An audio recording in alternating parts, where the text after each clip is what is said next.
छोटे दुकानदार खत्म होंगे तो भारत की जो अर्थव्यवस्था है वो भी कमजोर होगी। मेरा नाम है सुमित तिवारी और आप देख रहे हैं अनऑफिशियल इंडियन लीडर।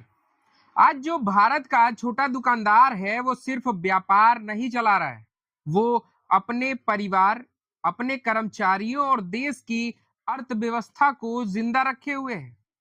लेकिन सवाल है कि क्या सरकार उसे बचाना चाहती है या धीरे धीरे उसे खत्म होने दे रही है।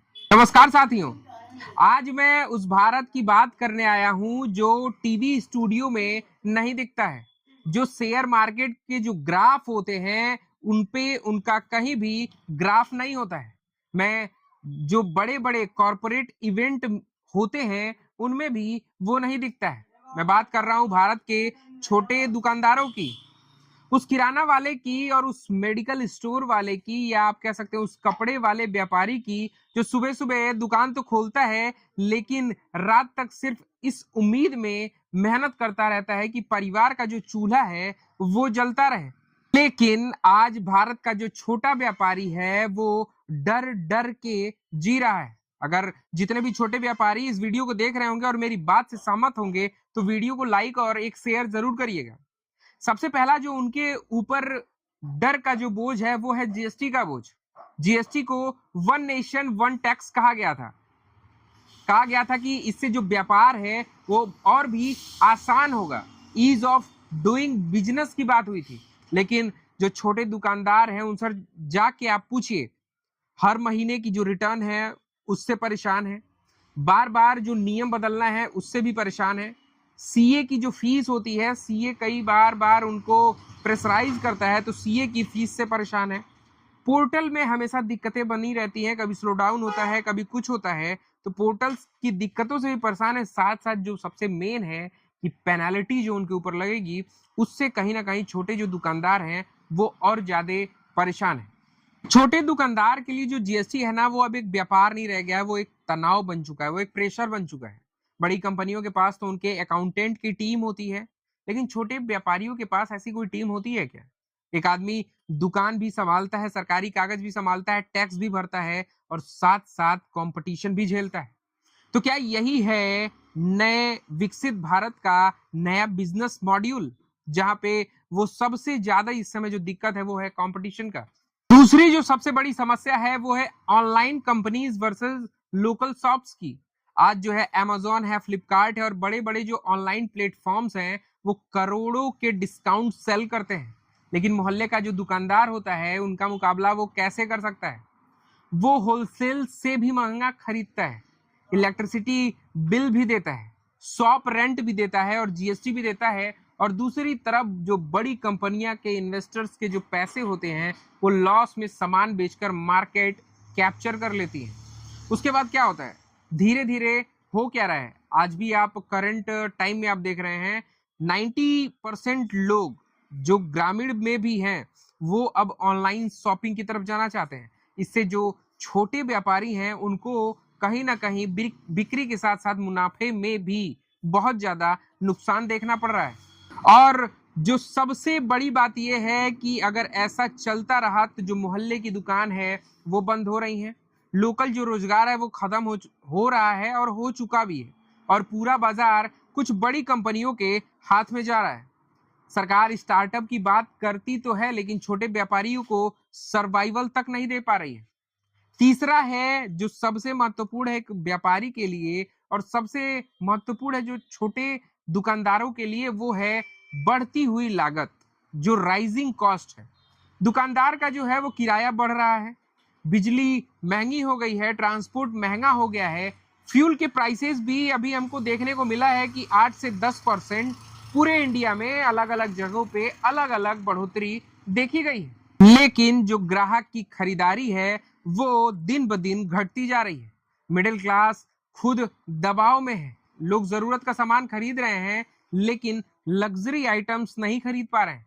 यानी व्यापारी का जो सेल है वो धीरे धीरे कम होते जा रहा है और जो व्यापारी का खर्च है वो दिन प्रतिदिन बढ़ता जा रहा है। यह स्थिति बहुत ही खतरनाक मोड़ पर ले जाने की एक दस्तक है। तीसरा जो सबसे बड़ा मुद्दा अभी चल रहा है कि युवा और छोटे व्यापार, सबसे दुखद बात क्या है आप जानते हैं? आज लाखों युवा नौकरी न मिलने के कारण अपना एक छोटा सा व्यापार शुरू करना चाहते हैं, लेकिन सिस्टम उन्हें सपोर्ट नहीं देता है। लोन लेने अगर वो बंदा जाता है तो कोलेट्रल मांगे जाते हैं। बिजनेस शुरू करना चाहता है तो लाइसेंस और कंप्लायंस का एक बहुत ही बड़ा जाल बिछा दिया जाता है, जिसमें वह फंस जाता है। अगर वो ऑनलाइन बेचता है तो प्लेटफॉर्म्स जो हैं वो उसका कमीशन खा जाते हैं। फिर सरकार कहती है कि युवा युवा जो हैं वो इंटरप्रेन्योर बने। आखिर में युवा ऐसे इंटरप्रेन्योर कैसे बन पाएंगे? और अगर ऐसा चलता रहा तो आप देखेंगे कि जो छोटे व्यापारी हैं वो खत्म हो जाएंगे, और जैसे ही छोटे व्यापारी खत्म होंगे तो भारत में क्या होगा? जो लोकल जॉब्स हैं वो खत्म हो जाएंगी, इकोनॉमिक इनइक्वालिटी बढ़ेगी, मार्केट की जो मोनोपोली है वो किसी एक के पास चली जाएगी, गांव और कस्बों की जो अर्थव्यवस्था है वो भी टूट जाएगी।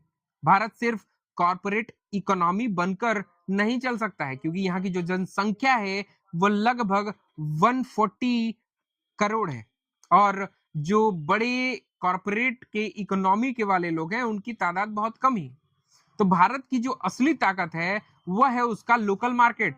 बड़े बड़े जो अदानी अंबानी जैसे लोग हैं ये हमारे भारत में इक्के दुक्के हैं, जो कि खुद की जीवन तो बहुत ही अच्छे से व्यतीत कर रहे हैं, लेकिन कहीं ना कहीं ये जो लोकल मार्केट है इनको धीरे धीरे खाते जा रहे हैं। अब सरकार से मेरा इस सवाल ये है कि क्या हर सेक्टर कुछ बड़े कॉर्पोरेट हाउसेस को सौंप दिया जाएगा? क्या छोटे दुकानदार सिर्फ टैक्स देने के लिए रह जाएंगे? क्या सरकार कभी ग्राउंड रियलिटी समझने की कोशिश करेगी, या सिर्फ टीवी पर एडवर्टीजमेंट दिखाने से इकोनॉमी मजबूत हो जाएगी? जब तक छोटे व्यापारी का कॉन्फिडेंस वापस नहीं आएगा तब तक भारत की जो इकोनॉमी है वो अंदर से कमजोर होती रहेगी, और जब भारत की इकोनॉमी अंदर से कमजोर होगी तो कहीं ना कहीं जो विकास है उसकी गति पर रोक लग जाएगा। अब कुछ ऐसे सुझाव हैं जो कि मेरी तरफ से हैं, जो मैं आपके सामने समक्ष रखना चाहता हूं, और आप उस पर गौर करिएगा। अगर अच्छा लगेगा तो वीडियो को शेयर जरूर करिएगा, क्योंकि सिर्फ आलोचना करना ही हमारा काम नहीं है। कुछ समाधान है जो कि हमें सरकार के सामने प्रस्तुत करने चाहिए। सबसे पहला है कि जो छोटे व्यापारियों के लिए सिंप्लीफाइड जीएसटी हो, यानी कि जो उनकी फाइलिंग है वो क्वार्टरली हो। छोटे व्यापारियों के लिए ये थोड़ा आसान हो जाएगा। जो छोटे कारोबार वाले व्यक्ति हैं या जो छोटे कारोबारी हैं उन पे जो कंप्लायंसेज है, जो लाइसेंसिंग तो ठीक है, लेकिन जो कंप्लायंसेज है उसको थोड़ा कम किया जाए। तीसरा, जो पेनाल्टी सिस्टम है उसको बहुत ही नेग्लिजिबल किया जाए, कम से कम किया जाए। दूसरा, लोकल शॉप्स प्रोटेक्शन पॉलिसी, जो प्रीडेटरी ऑनलाइन डिस्काउंटिंग है उसको नियंत्रण पे रखा जाए। सरकार बीच बीच में इंस्पेक्शन तो लेती है, लेकिन हमेशा उस पर ध्यान नहीं रख पाती। बड़ी बड़ी कंपनियां बल्क अमाउंट में चीजों को बेचने के लिए इतना डिस्काउंट दे देती हैं कि लोग ऑनलाइन शॉपिंग करना पसंद करते हैं।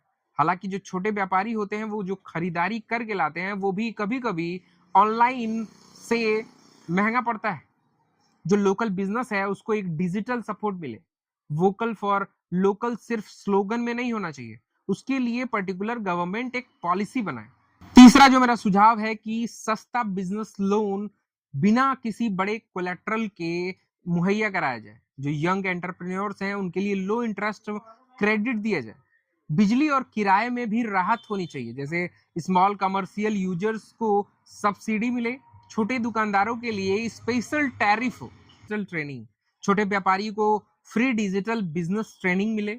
ऑनलाइन फ्रॉड प्रोटेक्शन के जो अवेयरनेस है उनके बारे में जो जानकारी है उसके बारे में भी उन्हें अवगत कराया जाए। तो ये थे हमारे कुछ सॉल्यूशंस, जो कि अगर आपको अच्छे लग रहे हो तो वीडियो को शेयर जरूर करिएगा। लास्ट में मैं ये बोलना चाहूंगा कि जब एक छोटा दुकानदार दुकान बंद करता है तो सिर्फ एक शटर नहीं गिरता, एक परिवार का सपना टूट जाता है। जितने भी छोटे व्यापारी मेरी इस बात से सहमत हैं उस वीडियो को शेयर करिएगा, वीडियो को लाइक करिएगा और चैनल को सब्सक्राइब करना ना भूलिएगा।